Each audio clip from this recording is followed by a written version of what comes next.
Hello, everybody. Welcome back. Today's story is a really interesting one. It's infuriating. It's sad. It's insane. And honestly, this story helps define me as a content creator here on YouTube. So it's actually quite relevant. But as infuriating as this story is, and you will see why, it does have a happy ending. So bear with me, and I will try very, very hard not to get too distracted. I actually wrote bullet points this time to keep me on track.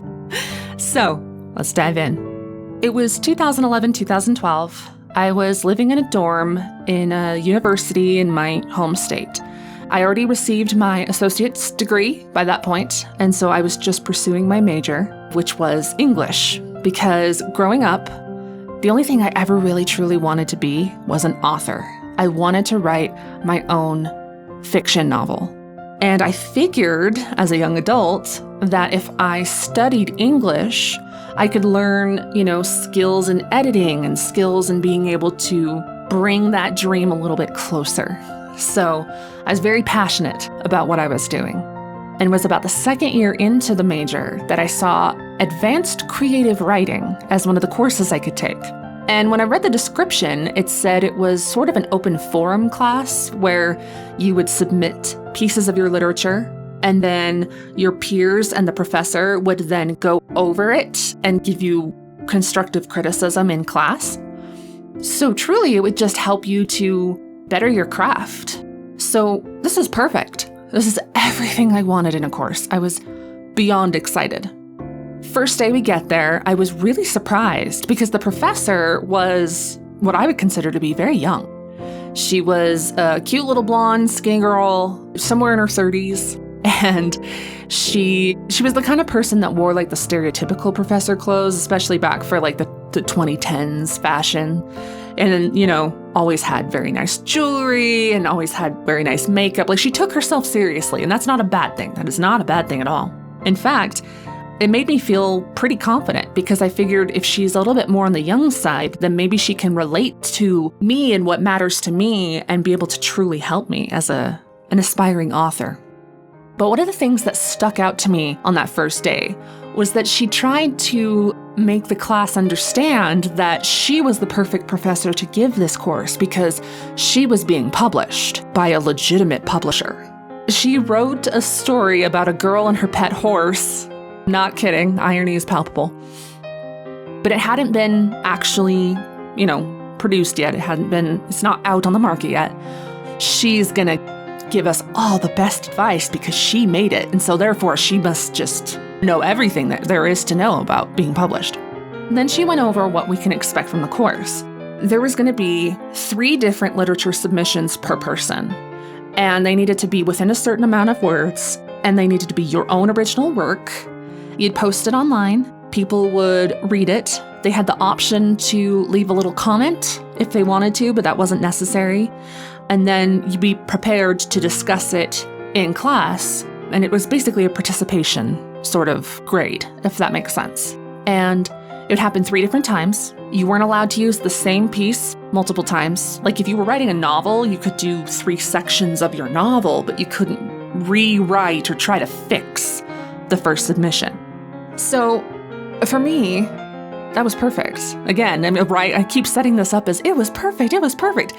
Because for a little mag, it was. Everything about this course just spoke to my soul. Like I was so excited. The first piece I submitted, I kind of need to go over a little bit so you can understand the reception. This story idea I've had since I was a teenager, and I was so passionate about it. And it had been mulling around in my head for at least 5 years. And I didn't really understand a whole lot of how to get it out of the idea phase. And so I had to write sort of a snippet from the story, but it wasn't an actual part of like the finished novel. I just wanted to get the idea out so I could get advice, creative advice of how to go about it. So what the idea was, what if the Greek goddess Artemis was sick of humanity mistreating animals?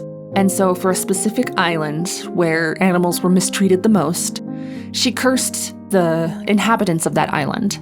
And they fused with a human soul and an animal soul into one body. They kind of became this mishmash of a human and whatever that animal is. The main character was a girl who was fused with a snake. And in the little blurb I wrote, she's waking up, she gets up to get ready, she notes the scaly skin, the snake eyes, the forked tongue, and she has a hood, like the snake hood when they get pissy. She misses her hair. Like, she laments being in this situation. And how she's getting ready that day to go see a boy who was fused with a snake as well. And the snake part of her was in love with the snake part of him, but she, as a human girl, hated the human attached to that snake. So it was almost like a weird love square, right? But it was supposed to identify what does it mean to be a human and what does it mean to fall in love. I wanted to see what the difference between loving someone as a human and loving someone as an animal was. And, and I hinted at other elements, like the hierarchy of the island is based on whether you're a predator or a prey, and the higher up the food chain, the more elite in society you were, and so on. While I know it was kind of rough, it at least showcased my abilities in writing up to that point. It showcased enough of my idea that my peers could get a grasp of what I was trying to accomplish and could give me some advice. So I submitted way, way, way early. The professor would send a message out like a day or two before class and say, here's the names of the people that we're going to be reviewing in class next time. And so I'd check, and it was like never mind for at least the first couple weeks. And I'm just sitting here like, oh, I'm so like anxious. I want it to be my turn. And the more that I helped review other people's pieces, the more excited I got.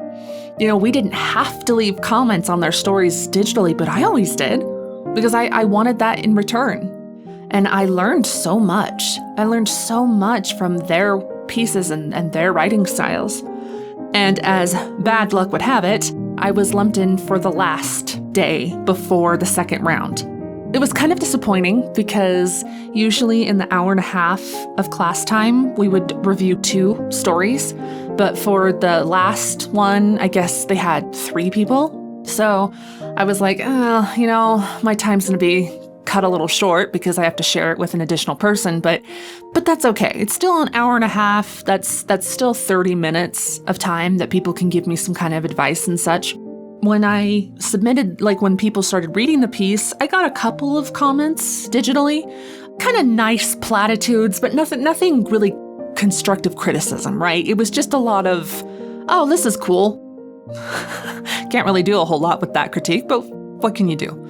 So we go to the class, and the professor chooses a different piece to go first. The class starts discussing. I don't speak up too much, but I'm also extremely nervous-sided, right? Like, I'm excited, but I wasn't as talkative as I usually was. 30 minutes goes by, and I'm waiting for the professor to say, okay, time to swap. And she doesn't. 35 minutes go by.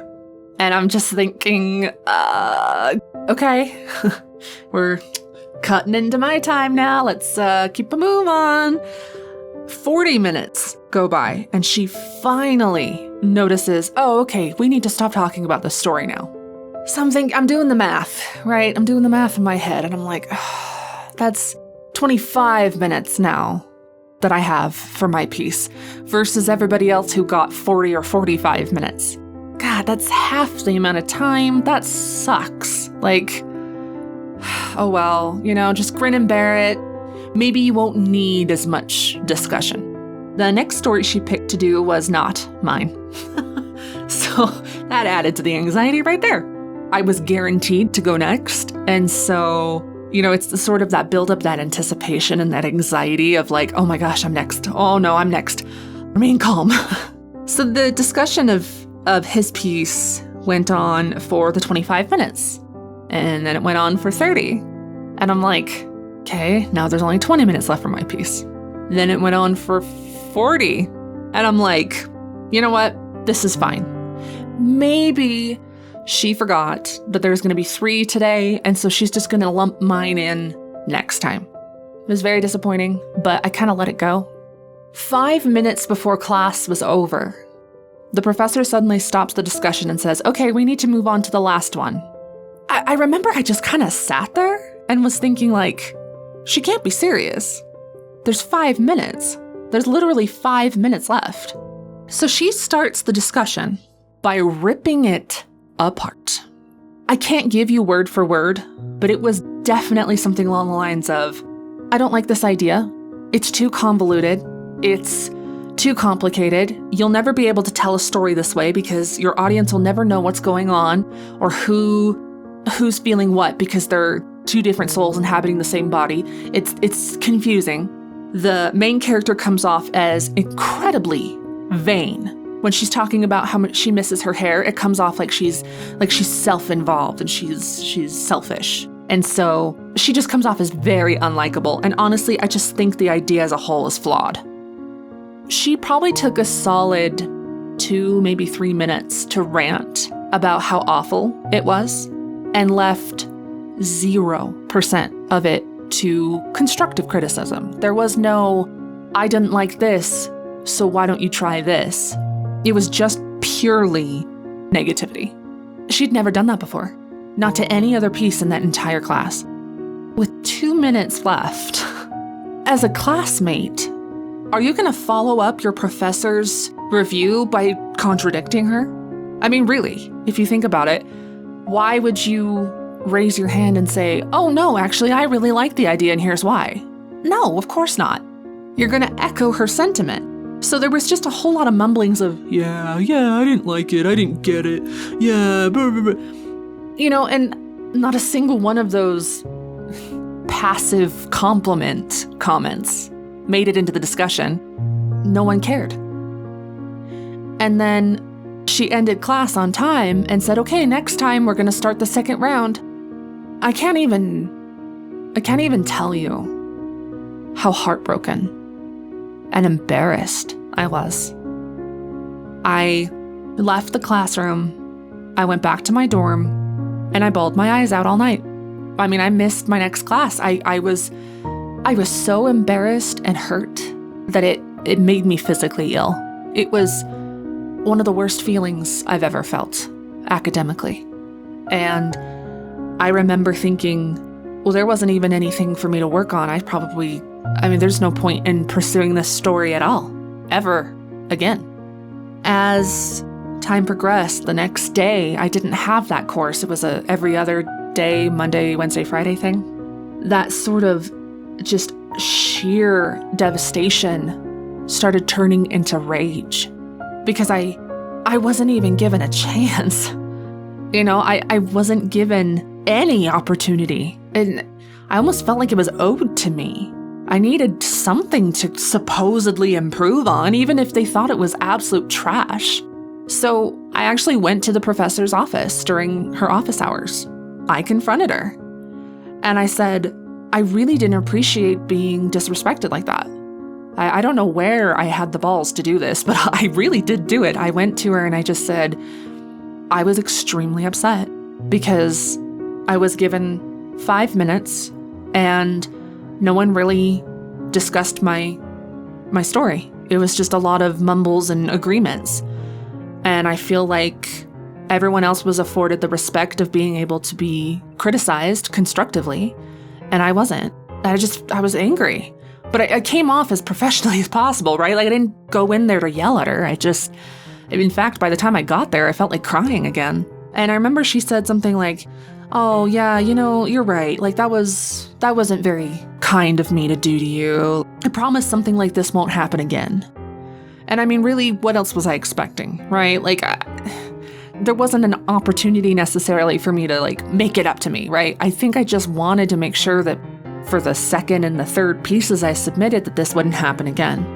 So, a much, much sadder and more browbeaten magpie goes to class, and as a complete surprise to everyone, the professor opens the class by saying, Magpie came to me and expressed how unfair it was that her piece was only discussed for about 5 minutes. So let's take the first 15 minutes to discuss it now, even though nobody was told this. And it put me on the spot, like immediately. I just wanted to shrivel in my chair and shrink. I wanted to disappear. It was so embarrassing. She didn't tell me she was going to do that. It just felt like publicly shaming me for wanting to be respected. And not really much changed. The critiques were a little bit more, I guess, padded out than the mumblings from the class before. But the overall consensus was, scrap the idea. It's a stupid idea. Go back to the drawing board. You're not good enough. So, the second piece. I decided, fine, I'm going to write an original piece for the class, based on something else I'm passionate about. My favorite creepypasta was, and kind of still is, the Russian sleep experiment, which I'm sure to some of you comes as very little surprise, considering I wrote an apple sleep experiment. I wanted to take sort of the same idea from the first piece of what does it mean to be a human, right? Like human interactions to specific terrible situations. And so in this story, I said, rather than being a bunch of, war criminals put all together in a room, it was a bunch of completely random innocent people of all ages and all backgrounds and ethnicities and everything. And what would happen if they were all forced to remain awake?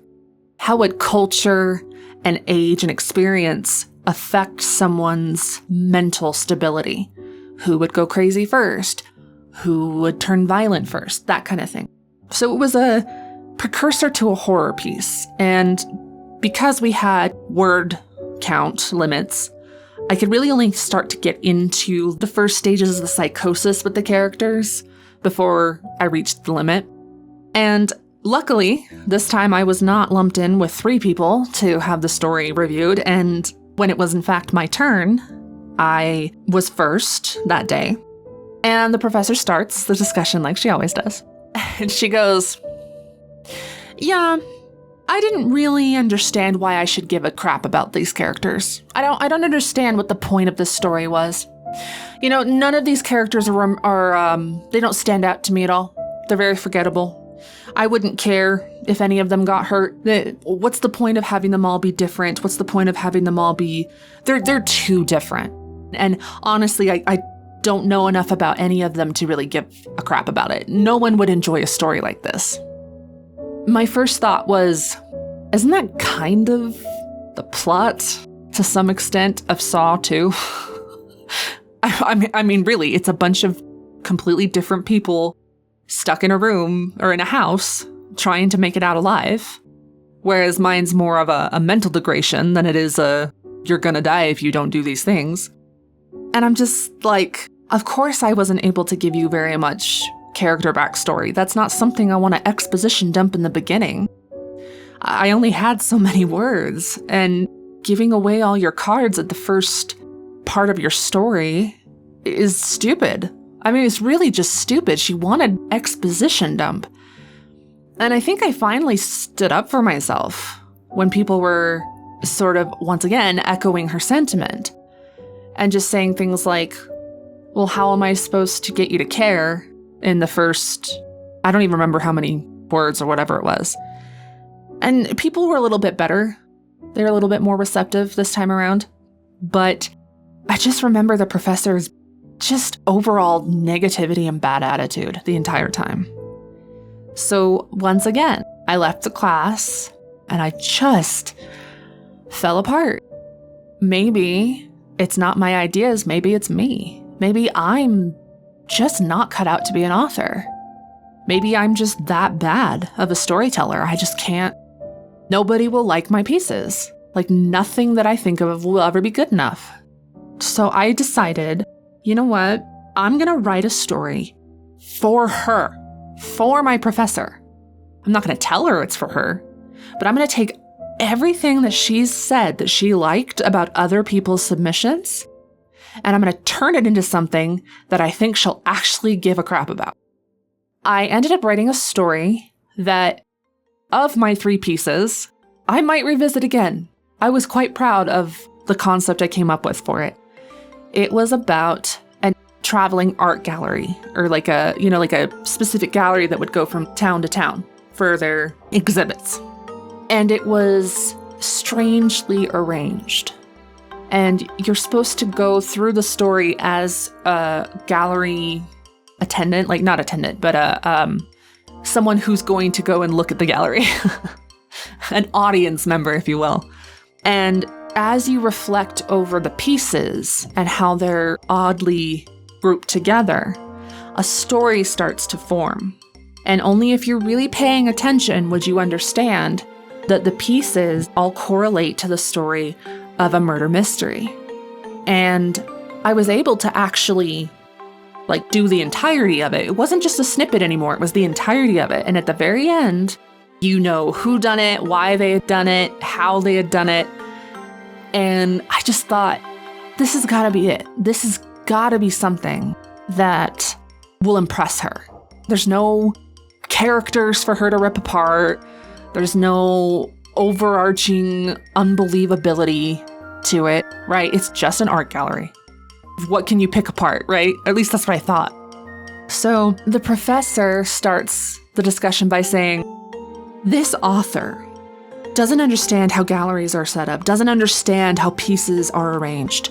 And it just is so unbelievable. And so it took me out of the moment and I couldn't enjoy it for what it was because it was too unrealistic, especially if this is supposed to be set in a non-fantastical world. If this is supposed to be set in our world. I don't remember what everyone else said about it. I don't remember what comments, if any, I had received on the digital version, because that was the final straw.